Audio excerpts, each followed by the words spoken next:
You're here today with Janelle Berker for Your Story, His Glory. And today we're going to interview Dr. John Temple. We're so excited to have him. John Temple grew up in South Africa, where he studied mathematics, physics, and various branches of engineering, leading to a BS in engineering from the University of Witwatersrand in 1962. He then obtained a PhD in physics and electronics from King's College London, followed by an MBA equivalent from the University of South Africa. From an engineering and scientific background, he moved into management processing to various director, chief executive of 3 different companies over a 30-year period. His last full-time job of 13 years was as chief executive of Plessey Corporation. Did I say that right? Plessey Corporation. Plessey Corporation, a listed company with offices or subsidiaries in 8 countries, including South Africa, the UK, Australia, and Southeast Asia. After retiring from full-time work, he and his son founded a computer company, Saratoga, with offices in South Africa, the UK, the USA. As he was also an academic, he has taught 5 different subjects at 2 universities in England and 3 in South Africa. He was a scientific advisor and the advisor on cellular rollout to the SA government. From his teenager, he has been a keen student and teacher of practical theology, endeavoring to reconcile a Christian worldview with daily life. He has been involved in church leadership from youth work to eldership. He was chairman of the Bible Institute of South Africa and served on the councils of Cape Town University and the Peninsula Technikon. And in the UK, he served on the board of WEST, W-E-S-T, now Union College, and was a founder board member of Christian Prison Resourcing. In the UK, he also served on an advisory council of the president of the FIEC. He has written 5 books dealing with the application of biblical principles to practical living at work, in the home, and in the church. John has 16 grandchildren and 3 great-grandchildren, all of whom are his great joy. For many years, he lived part of the years in Sydney, Australia, and Switzerland, and permanently for much of this century in the New Forest, England, but now resides in Johnson City, Tennessee. That is a long bio. However, we just celebrated a birthday for you, and John Temple just turned 84. Right. So you've had a long life to accomplish all of these things. However, I don't know that most people could even accomplish all of these things in 84 years. So we're so excited to have you today to talk about your life experiences and just to know about how God has created this scenario for you and become sovereign in your life. And we're just thrilled to have you as part of this show. John is a friend of ours, and he also comes to Heritage Baptist Church.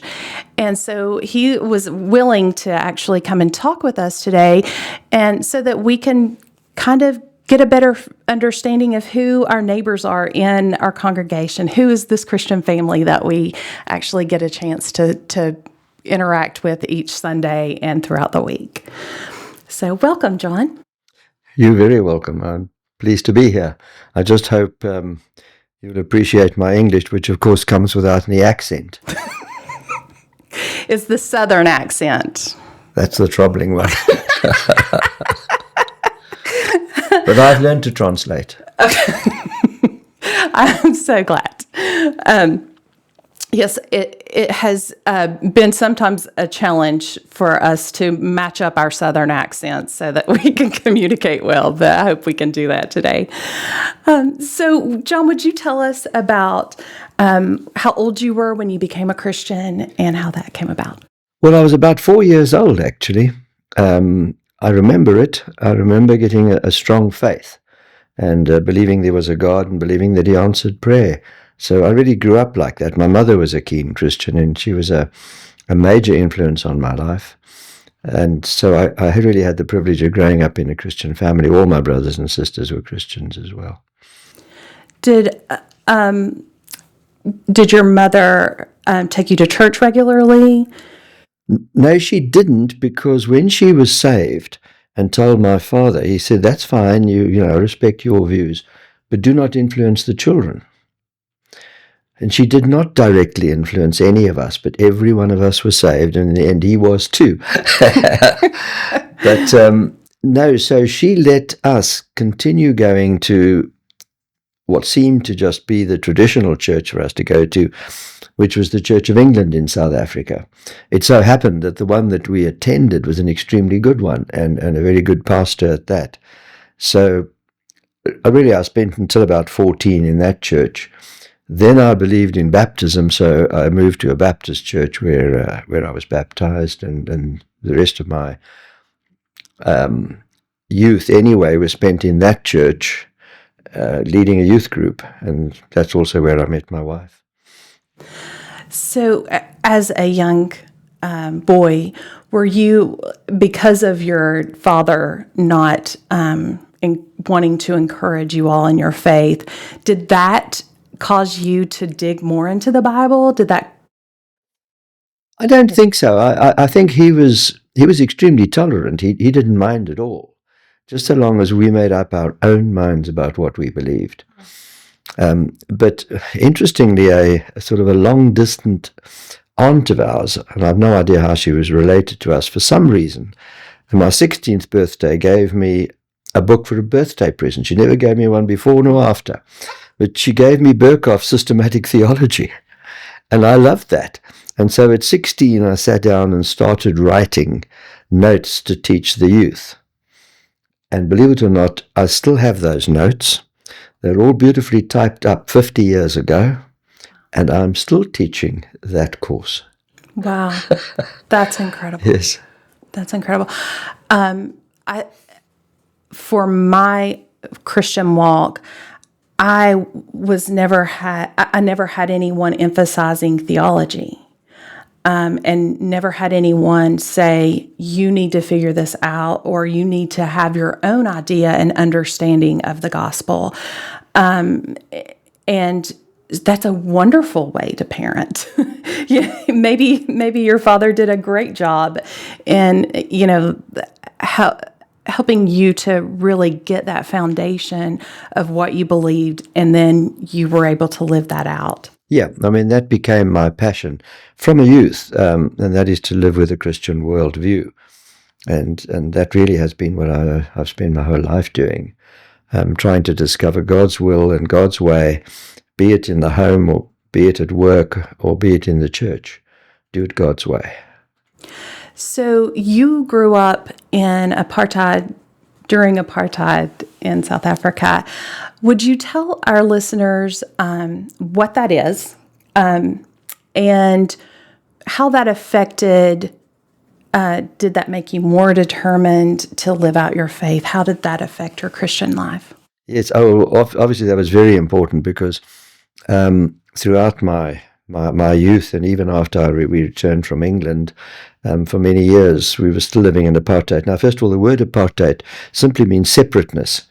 So it was just an Afrikaans word for racial discrimination, if you liked. It may even have been an honest attempt by an academic, a man by the name of Dr. Verwoerd, who was an academic, to say, look, the races don't easily mix, so let's rather create a method of separate development, and that's what he called it. Of course, it could never work. It was a crazy idea in a country in which 85% of the population were Africans, and that's where they live. That's their country. And we had, at that stage, about 15% of the population were immigrants from Europe, largely Britain, Holland, and Portugal. And this 15% were ruling the country, and by law segregated the races, at least tried to. In practice, of course, you couldn't. I mean, 8.5 people that you bump into in the street are actually going to be Africans, and in the shops and everywhere else, because really they were living in the same place that we were.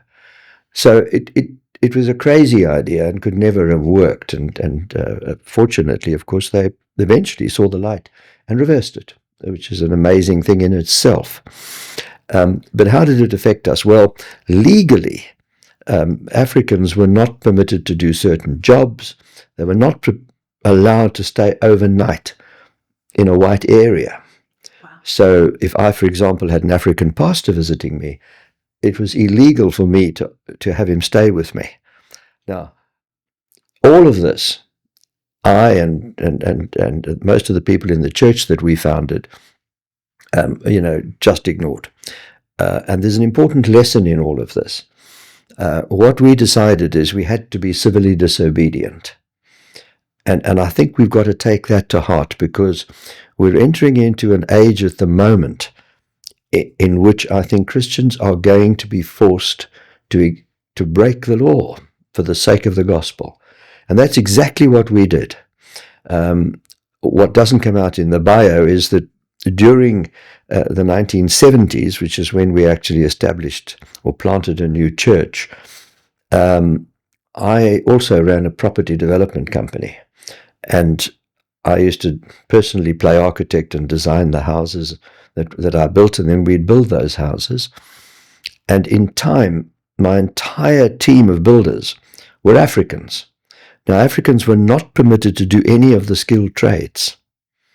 So you could, for example, have them mixing the mortar, bringing the mortar to you, even putting it on top of the bricks. Bearing in mind, South Africa, houses are bricks and mortar, but they were not permitted to put one brick upon another. That had to be done by a white man. And you could have them preparing the walls to paint, and in fact put an undercoat on, but you couldn't put the top coat on. Well, I don't know that this law could have ever been enforced, because certainly I just broke it all the time. I had all blacks doing everything virtually, and I also learned to pay them exactly the same as I would have paid a white man for doing that job. So that's the sort of thing we had to do. Another interesting one was when we built it at our new church. We were forced to put in white and black bathrooms. And unfortunately, we couldn't get around that law, and it so happened one of the deacons of our church was actually the director of town planning and architecture for the city. We asked him if he could do anything, and he said he couldn't. That was national law. It's like federal law in this country. We simply had to do that. So we did. We built it with black and white toilets, and then the moment the building was over and the inspectors had been, we took down the signs and we turned the black toilets into storerooms and put our lawnmowers in there. All that sort of thing was complete nonsense. We put a sign on, and I personally put the sign on our board outside, which was there until fairly recently when they changed it, saying all races welcome. And so our church was completely multiracial. And when I visited it a few years ago, it was multiracial from the eldership down. So that it actually stuck. These are the sort of challenges that we are faced with. Having said that, I worked, as you already picked up, closely with the government in various largely scientific roles. The government were aware of my liberal views in those days. It was regarded as liberal. They were aware of it. And so when they decided they wanted to change, because they did realize we're going the wrong way, we've got to do 180. I was actually approached and asked if I would help the government do that, because they knew I was credible with the African community and many African leaders. They even asked me to go up to Zambia to negotiate with Thabo Mbeki, who later became the Prime Minister of South Africa. I refused. I said, I'm not a politician. The politicians must do politicians' work. So I was involved in the transition, but I managed to persuade a group that I was a member of, or at least I was a member of the executive. It was called Christian Business, or Concerned Christian Businesses, or something like that. Actually started by a liberal theologian, but he invited me onto the board, and I persuaded the board and our organization that as business people, our job was not to come up with a political solution. The politicians had to do that. We could do what business people were good at, and that's organize the show. So we did. And a thing called CODESA, and I'm afraid, don't ask me to give you what that stood for, but it had something to do with writing a new constitution. We organized it. I jokingly said to the folk, we'll make the coffee, and we'll make copies of everything. And we organized it. And in that organization, they thrashed out a new constitution.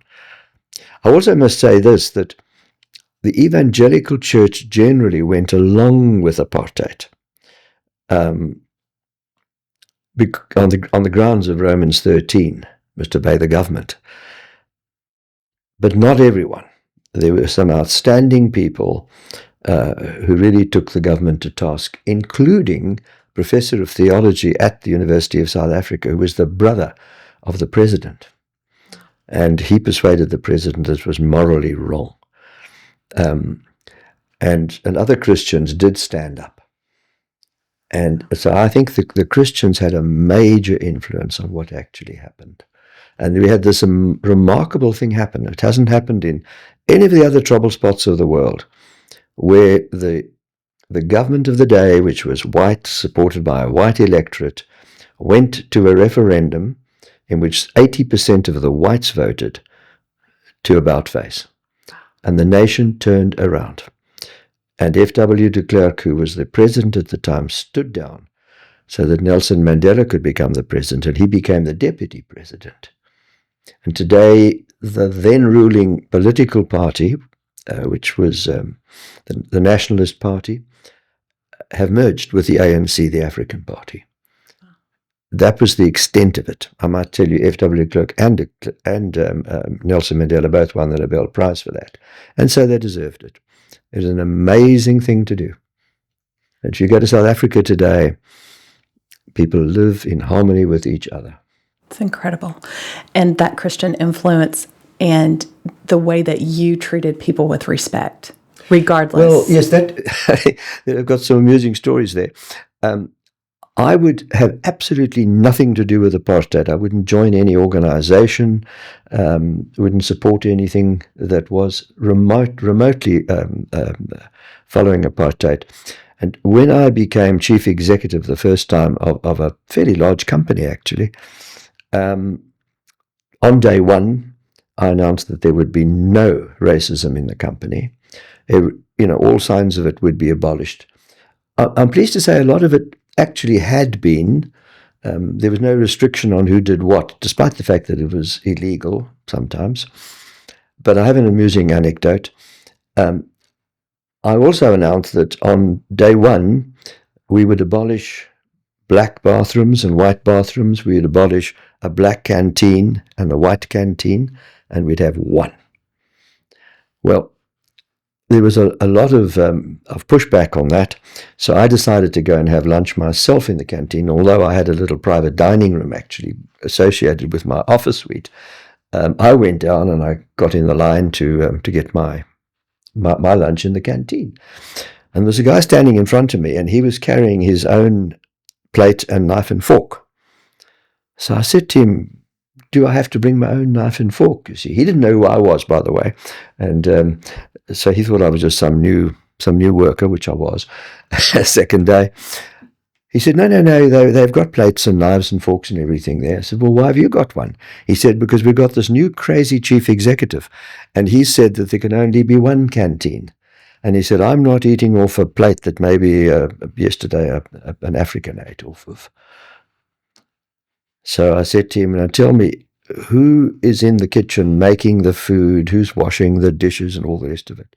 And to this day, I can remember the look on his face as he suddenly realized. Anyway, those sort of stories occurred all over the place. And I did it 3 times. So I got quite good at abolishing any vestiges of apartheid. So that's how my theology, the theology of saying neither Greek nor Jew, applied. And you had to live that out every day. So it was just second nature to you, right? Yes, it was. It was, and yet I'm not saying that I was perfect. And my own sort of development in non-racism and how to treat the races and so on has gone on developing throughout my life. It's a more complicated subject than the simple one that we were faced with in South Africa. So I'm grateful to the Lord for continuing to show me what I should do and how I should live.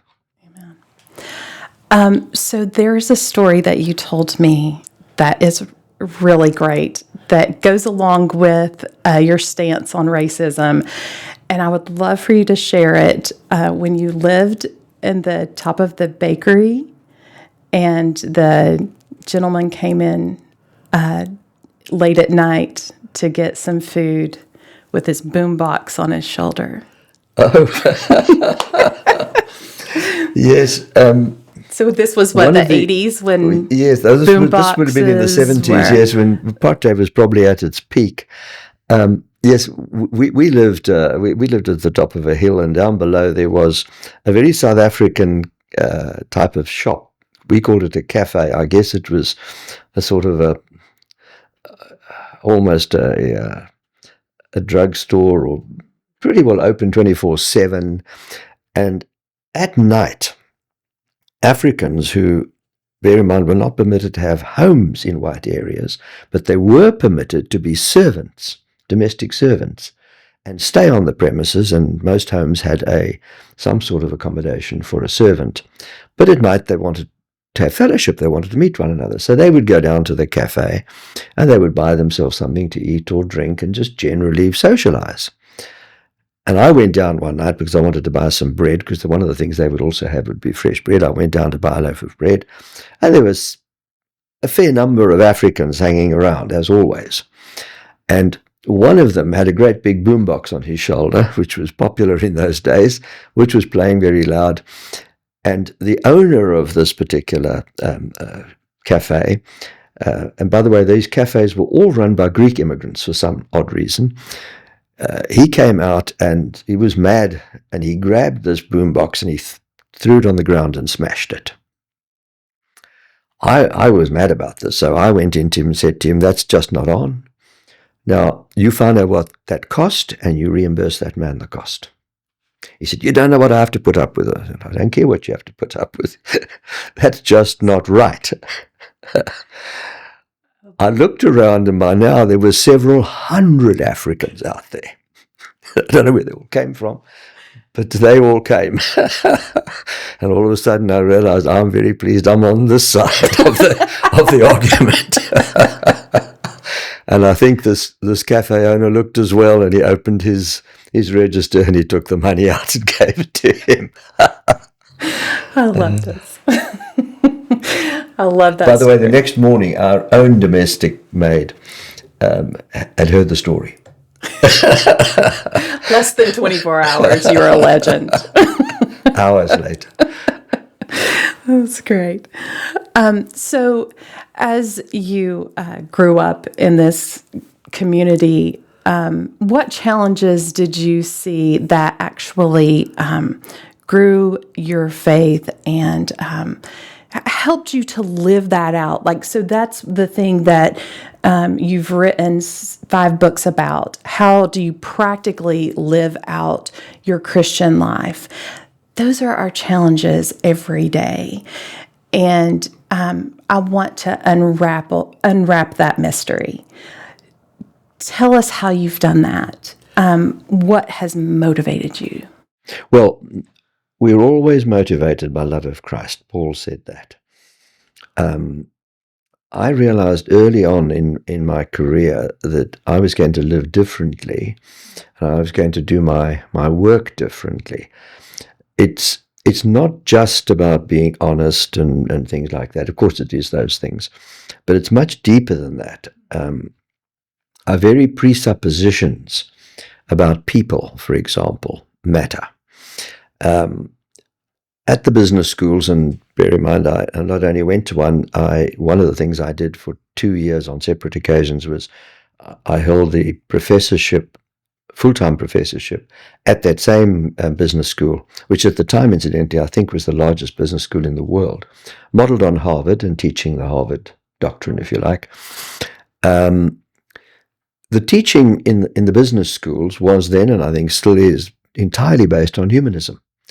The textbooks were written by the likes of B.F. Skinner and others who were atheist humanists.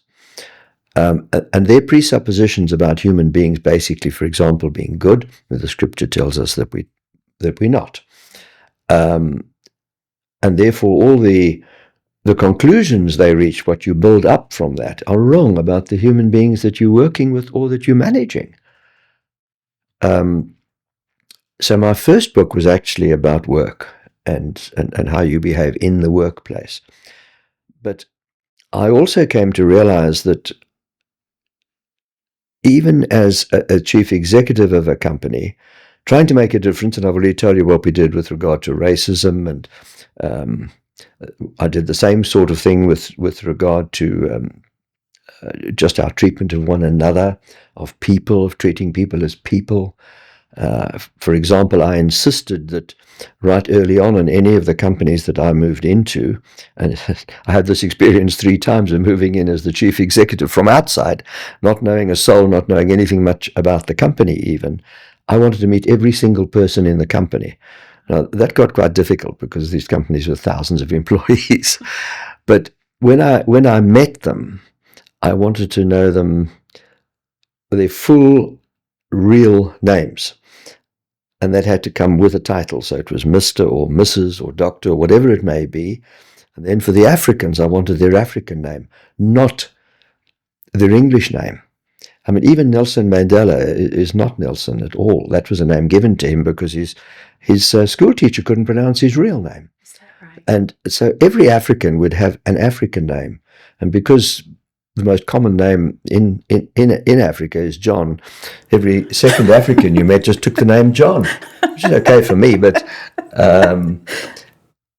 so I insisted that every supervisor, every foreman, every manager had to learn the names of his employees with, as I said, the correct title and also their real African name.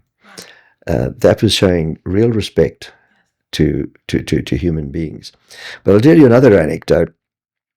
As you already mentioned, the company that I led for the last 13 years of my life was this company, Plessy Corporation, which we listed on the stock exchange in South Africa. But that meant that our shares were also traded in Wall Street and London. And so I used to go over to London and to New York, to Wall Street, and do presentations of the company so that stockbrokers could decide to buy or not buy, asset managers, our shares. And on one occasion, I was in Wall Street doing a presentation, and I'd come along, nicely prepared with a PowerPoint presentation and all the rest of it. And I was like halfway through giving this presentation when one of the stockbrokers got up and he said, "What's in it for you?" What do you mean? What are you going to make out of all this? Well, and I was completely bold. Well, yes, do you have shares? No, I don't, or stock. But I do have stock options. How many? Honestly, I don't know. That's not important. Not important. That's everything. What do you mean not important? I do the best I can for the job, whether I have stock options or not. Half the audience walked out. wow. Wow. You're in a different world. They didn't respect the things you respected. No. Never mind that I was running a company where all the ratios were incredible. We'd grown at 33% compound from the time I moved in, over 13 years. Wow. We moved from whatever it would have been, but to effectively in today's dollars to $1 billion company. And we were a really small company to start with.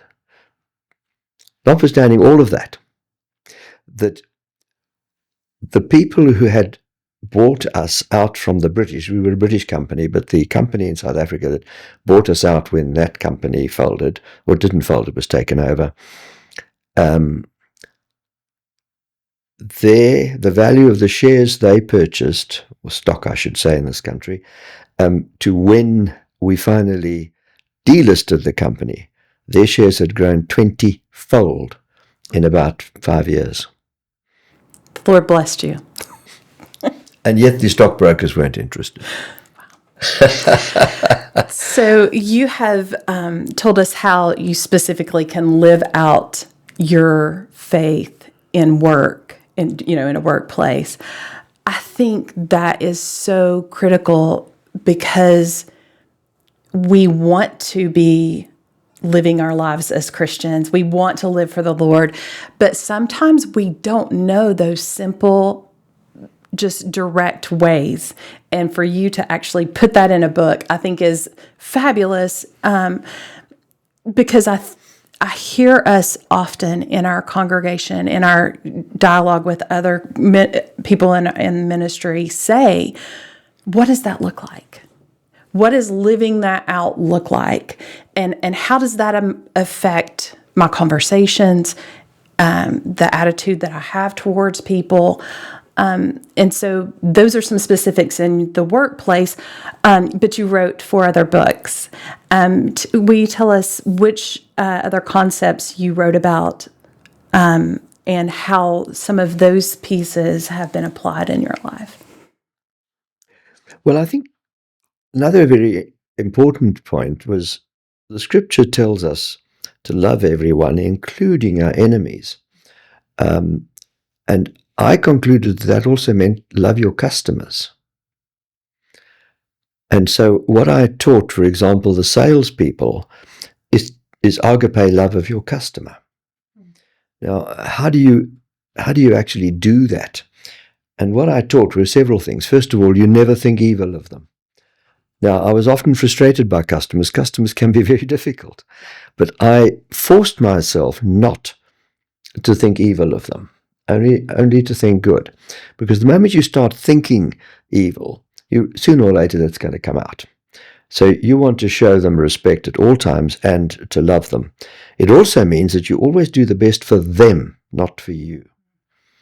So I told all my salespeople, you're entitled to put your customers' interests ahead of the company's. And I will accept that. There's another thing. In Scripture, you sometimes read the expression face to face. You may remember Moses was described as talking to God as a man talks to his friend face to face. And Paul says to us, we see through a glass darkly, but then face to face. We look forward to the day when we can, in fact, meet with God and our Savior face to face. And I think that's an important element of our interpersonal relationships, that we meet face to face. And so one of the things that I did on that day, there was about 20 things that I introduced, but one of them was, if you need to sort something out with a colleague, you go and do it face to face. I banned the use of political emails, actually there weren't emails in those days, political memos, of which there were thousands floating around the company. And there were fax machines. There were fax machines and there were word processors. Fortunately, and certainly the last company I went to, there was a rule that one copy of every memo had to go into a file which was circulated amongst the directors. So in fact, it landed on my desk, and every day it was this thick. and that was just not going to continue. In fact, I said, anybody continuing to do that is reason to be fired. I want you to go and sort things out face to face. The only things that need to be written down are things like specifications and, technical facts. That needs to be written down, of course, but not political memos in which you're defending yourself. Go and sit and talk to people. And that means you've got to go, in the early days it was across South Africa, you've got to fly from, the company is based in Cape Town, most of our business was Johannesburg, a lot of our staff were up in Johannesburg. If that means you've got to go up to Johannesburg, you go up. And so there were hundreds of people going up and down all the time, just about filling a plane. And you were willing to emphasize that, even if it cost you lots of money. I said I would not question people's travel. Yeah. They could break budget travel. If there's a good reason for it. If there isn't a good reason, of course, then you're in trouble, but for other reasons. You go and talk to people face to face. And on one occasion, right early on, one of my directors came in to complain about another one. And I simply said to him, just hang on a second. Went to my secretary and said, call the other guy in. And they were sitting around my table. I said, right, and I say it all again. Deal face to face with people. And, that's a good example in our families, in our interpersonal relationships, in our Christian families. I actually had this conversation yesterday with someone that I was trying to give some counsel to about her family. And, in not thinking ill of them or not thinking that they are going to respond in a negative way about the things that were difficult for her to present. And remember that your family loves you.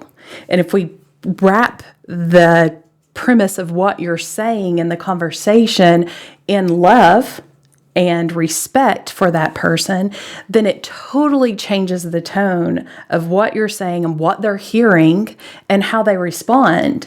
And the face-to-face also allows people to not respond harshly. So. Absolutely. Yeah, and I think the key to all of this really is this question of love, agape love. Love which cares for the welfare of the recipient, not the giver. And that was quite a powerful thing to me, not only so internally in the company, but externally as well, with everybody, be it the banker or be it a customer or whatever it may be. And as you're thinking of living a Christian life, who is the perfect example of agape love? Absolutely. God is love. And I think sometimes we miss those simple concepts of Christian living because we simply don't want to. We don't want to love our neighbor. For me personally, my relationship with the Lord changed drastically when He brought it to my attention that I was not loving people. He brought me to my knees, recognizing that I say I want to be like Him. I want to be like Jesus. And what did He do? He loved His church. He loves His bride. And I did not love others. And that changed my heart towards Him and others at the same time. So as you have loved people well, and seen the benefits of that, even in business and in finance and how you are fair to people, what are those other pieces that is easily translated into in our daily lives? Well, if I can just change the subject slightly, one of the features of my life, and I always used to say my stockholders had no business benefiting as they did, and I've already told you how the stock price rose, was God's providence in my life. There were just too many, let's call them coincidences for a moment, that lined up to regard them as coincidences. They can only be providence. May I give an example. Sure. I could have given 1,000 examples, I'm not kidding. But let me just give you one, which is so remarkable that if you don't believe it, well, I can't blame you. But it is true, and I can assure you, I could get people to come along and they're still living who could vouch for it. In the early 90s, the whole world was busy discovering cellular telephony, and was one of the things that we had been watching very closely because we believed there was a great future there. So we were dead keen. We were basically an electronic communication company, so this is one area we were going to jump into. In South Africa, most of the supply of telecommunications equipment was held by two companies, the German Siemens and the French Alcatel, through their offices in South Africa. They had obtained long-term contracts, which had gone on for decades, with Telkom, which was a government department running the telephone systems, and automatically they just got the business. I'm not going to say any more than that, but it was highly suspicious. I happen to know, and I don't know how I know this now, I probably did then, Siemens wrote a paper for the government saying that they had investigated cellular and they'd come to the conclusion that there would be less than 100,000 subscribers in South Africa. By the way, the population of South Africa is about 60 million. Less than 100,000, which was equal to what the analog system, which had gone in during the late 80s, by Siemens, was a Siemens system, and they had about 60,000 customers, of which I was one, by the way. But anyway, they said that when the new systems arrive, what we're all familiar with today, about 60,000 users. I happen to know this. So I wrote a paper for my board criticizing that and pointing out why it was wrong and what I thought should happen. And that was totally liberalized, not held by the government. I said at least 4 different suppliers should be given licenses. It should be in the hands of free enterprise, etc., etc. Now, this paper I gave to the board, but somehow it landed up on the President of South Africa's desk. Well, I think I know how it happened, but anyway, that in itself was a providence. One evening I came back from church and the phone was ringing. And I answered the phone, and it was the Minister of Telecommunications, like the head of the FAA in this country, on the phone, Piet Welgemoot. And he said to me, "John, I've just come back from an all-day cabinet meeting. And at the end of talking about cellular, at the end of it, the President said," this was in the days of F.W. de Klerk, the President eventually said, "Piet, you go and ask John Temple. He knows what to do." I'm not kidding you. That was exactly what he said to me on the phone. Wow. So I said to him, "That's fine. I'll come up." He was in Pretoria. "I'll come up to Pretoria when, make an appointment. I'll come and see you." So we agreed a date. Anyway, I used to go up to 3 times a week from Cape Town to Johannesburg. It's a distance of about 1,000 miles, by the way. So I used to do this 3 times a week. And I got it down to such a fine art. These were the days before the security, that I used to arrive at the airport 5 minutes before the plane had to take off. And I had a deal with Avis. I knew the Avis chairman very well. And I had a permanent car from them. And I had a phone in my car, so I would phone ahead and I would say to Avis, "I'm approaching the airport. Please have somebody standing at departures to collect my car because I'm going to jump out and run." And this would happen up to 3 times a week. And I would run in. I'd phone up the South African Airways. In those days, had a monopoly on these routes. I'd phone up South African Airways, the guy, the duty controller that I also knew, and say, "I'm coming, have my boarding pass ready." And I'd collect it and run on the plane. And it literally was a sort of a 5-minute thing. Well, on one occasion I did that, and I jumped on the plane, and when I got to my seat, I always used to fly economy class, by the way. I got to my seat, there was a guy sitting there, his jacket off and all comfortable, and he was in my seat. So he immediately said, "Oh, I'm sorry," and he pulls out his boarding pass, was identical to mine. Now, I also knew the chief executive of South African Airways, and he said that is impossible. A computer cannot issue 2 boarding passes to 2 different names for the same seat on the same plane. Anyway, at that point, flight attendant came along and saw there was a problem. And they said to me, look, we as a matter of principle always keep seat 1A in first class to the last minute in case a cabinet minister wants to fly. We're busy closing the door. There's no way a cabinet minister's coming. Would you mind sitting in 1A? No, I don't mind sitting in 1A. Just, twist my arm enough. I'll travel first class any day. So I went up and sat in 1A. Well, there's a guy sitting next to me, and he was huffing and puffing, and he had a huge file that he was reading and complaining and so on. And he passed on dinner. They used to serve an excellent dinner. I didn't. I had my dinner. And at the end of all of this, I left him alone because he was clearly working. At the end of it all, eventually I said to him, you seem to have a problem. And he said, yes, he said, it's this minister of mine. He's given me an impossible job. Well, what is what is it? Or you want to say anything more? And he said, yes. He said, the government wants to go ahead with cellular telephony in this country. And I'm the head of the privatization unit in the government. And the government at that stage were busy unwinding a lot of state-owned assets and were, in fact, going for more privatization, more public, at least more private companies. And he said, I frankly don't know how to do this at all. So I said, funny you should mention that. Piet welcome with the minister. Called me on Sunday to say he wanted some advice from me on this as well. And he looked at me, he said, are you John Temple? I said, yes. Right, he said. And he gave me the file. He said, that's yours. He handed off his problem. And then he called and said, dinner, please. His problem was gone. Well, we became very good friends. Eugene van Rensburg was his name. He was a Christian man.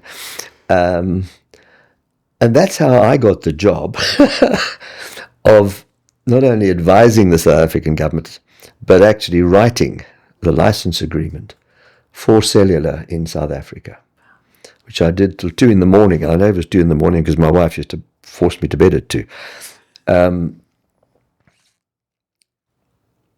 Now, that was a series of amazing coincidences. What else could it be but Providence? But that's where it isn't where it ended. Because I should tell you, I was actually got an official letter of appointment from the government, and in those days I was paid $12 an hour for my work. Was that a large salary then? No, that was probably 10% or less than what I was earning. But anyway, I accepted that. I went to the board and said, look, I'm prepared to give it to the company, and they said, you can keep it. If you're doing it at 2 in the morning, you can keep the money. I didn't get rich on it. Okay. I told the government, when I responded to the letter of appointment, I said, look, I'll get to the point of writing the tender documents and the license agreement, and then I'm out of here because I want to get into this business. And they agreed to that, and I then recommended somebody to take over from me. It was another Christian person I knew who had just retired from telecommunications, and he did a great job. So we got out of it. I then went to see a company that was supplying the satellite broadcasting in South Africa, a company called Mnet. They still are.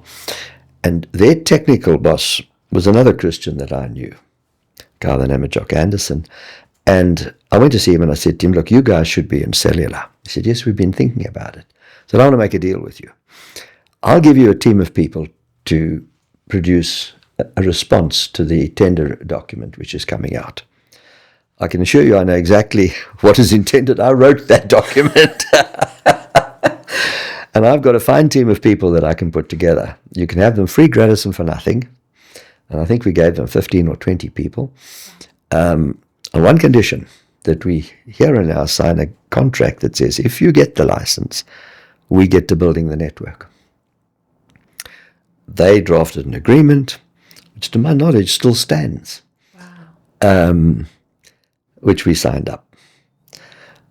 I then went to the two great suppliers of cellular equipment in those days, which were Ericsson and Nokia. I went to Nokia first, actually, and said to them, look, first of all, I know exactly what's going on in this field, and of course by now everybody knew that I knew about it. And secondly, I've signed an agreement with Mnet that we will build a network if they get the license. And they've got a good chance of getting one. I want to use your equipment, but I want to be paid for doing that in that building of that network. Well, Nokia couldn't help me. They were just too busy at the time. They're barely surviving today. So I flew from Helsinki actually to Stockholm. And another providence. South Africans could not go to Sweden at all. There was a complete ban on South Africans. Because these were still the days of apartheid, by the way, technically anyway. But the ANC had been unbanned and the ANC were operating in South Africa. And I had got very close to the ANC, in particular the guy who headed up telecommunications. And he's still a good friend. Every time my son bumps into him on a plane or something, he sends greetings. So the Swedish government got hold of they had a consul in South Africa just to look after their affairs. Check out with the ANC whether I could be given a special visa to come there. The ANC said, sure, he's okay. Wow. So beginning to reap the benefits of my years of fighting apartheid. A lot of people, a lot of Africans and leaders in African circles knew my stance. It also so happened that the consul was a lady I knew very well indeed. She was in our church, her husband was a deacon, and we'd actually lived in an apartment below their home when we first went back to England, because her husband's an architect and he was designing our new home, and while we were building it, we stayed with them. So, that's how well we knew them. Wow. She calls me up and she says, John, what's going on? I've had instructions from Stockholm to give you a visa to go to Sweden. Yeah, that's right. I want to go to Sweden. Okay. Send your passport, which I did. So when I rolled up in Stockholm, I was given red carpet treatment. Wow. Directors of Ericsson were at the airport to meet me. And I had the most incredible relationship with Ericsson's after that. It really was one of the best relationships I ever had in business. I persuaded them that, if they would go with me, give me a fair share of all the equipment, we would be buying billions of dollars worth of equipment.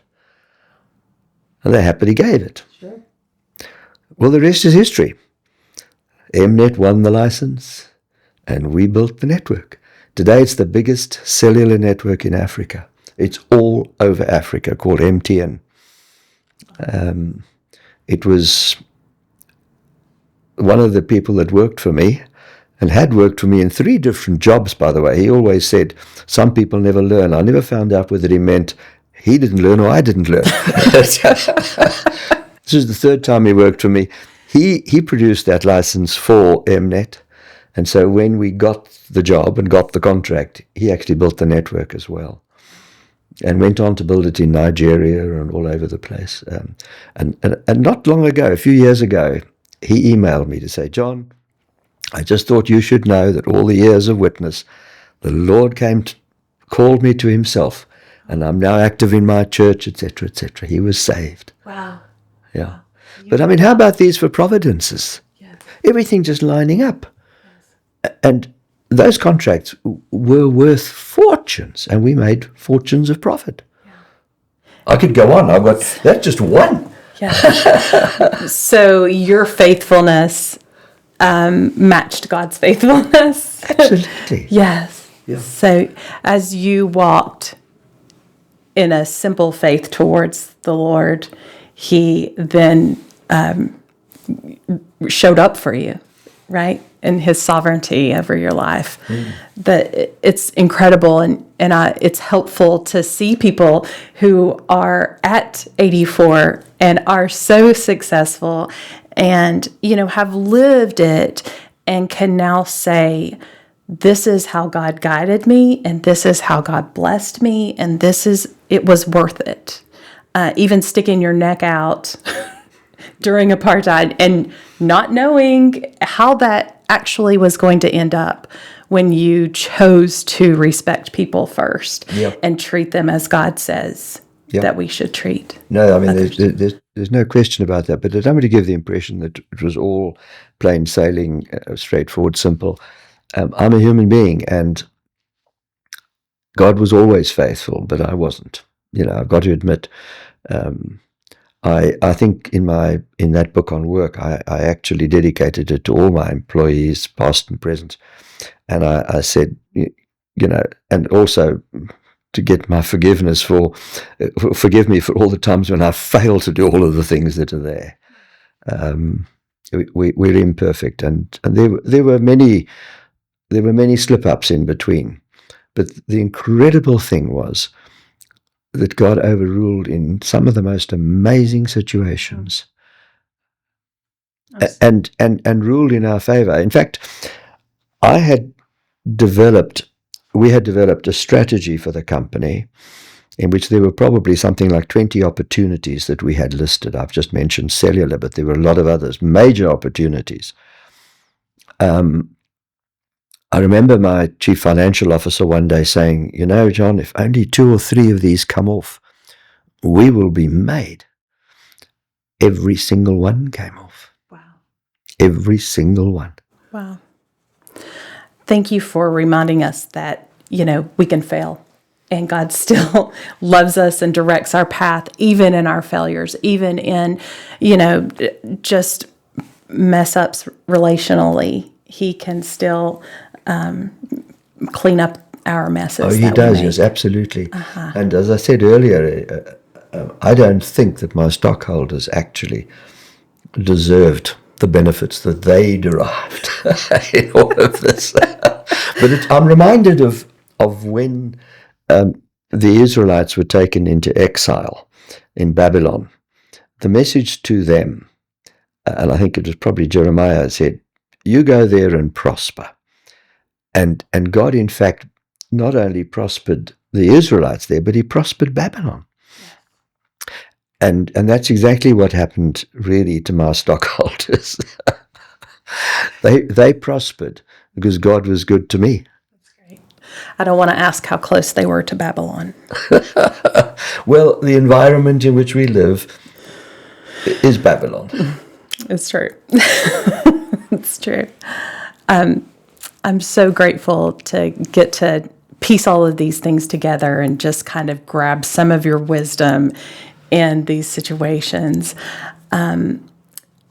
If we look at more relational situations, is there some good advice that you could give us in our day-to-day if we're not the head of a company or even business-minded, because I am not?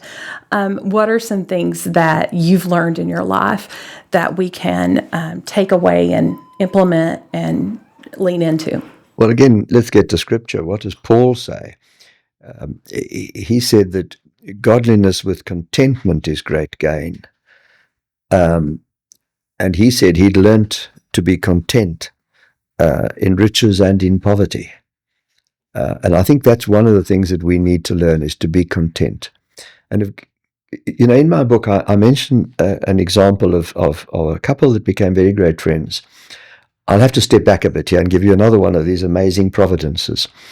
In our youth, we would conduct open air services. Now, our church was the Central Baptist Church, which was basically in downtown Pretoria, and it was situated just 100 yards from the busiest intersection in Pretoria, traffic light intersection.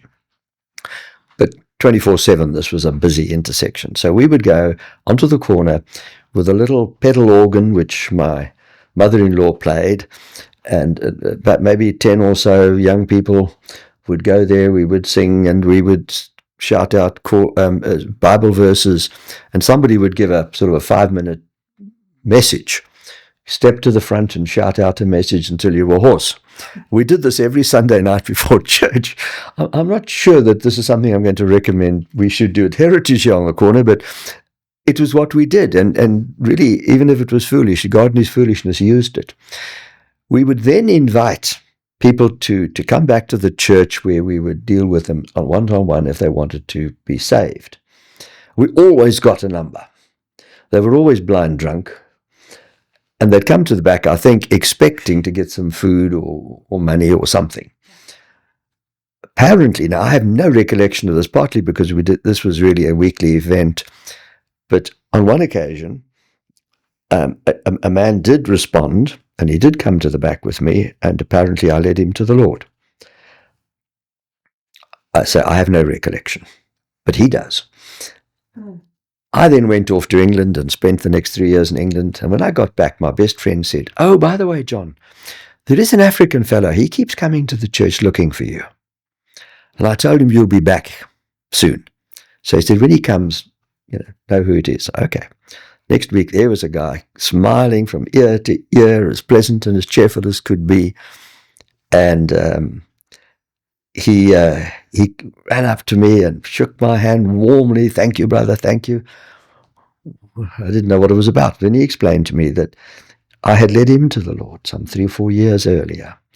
By this time, he was the leading elder in his church in an African area and doing a fantastic work. His name was David Marashani and his wife's name was Esther. I mentioned them, by the way, in my book as well. We got very good friends. And as I said, he developed well and he did a great job in the church, etc. And we actually had them down on a vacation once when we were living in Cape Town as well. We gave them a vacation down there. But when we got to know them a bit better, I said to him, "Now tell me, David, what is your job?" And he said, "Oh, I'm a messenger in the South African Mint, the people who print the money." And he was very good about, very happy about that. It was a great job, and I thank the Lord for it. I've been there for 30 years or something, or 20 years. And these Africans all over, they are very faithful, reliable people.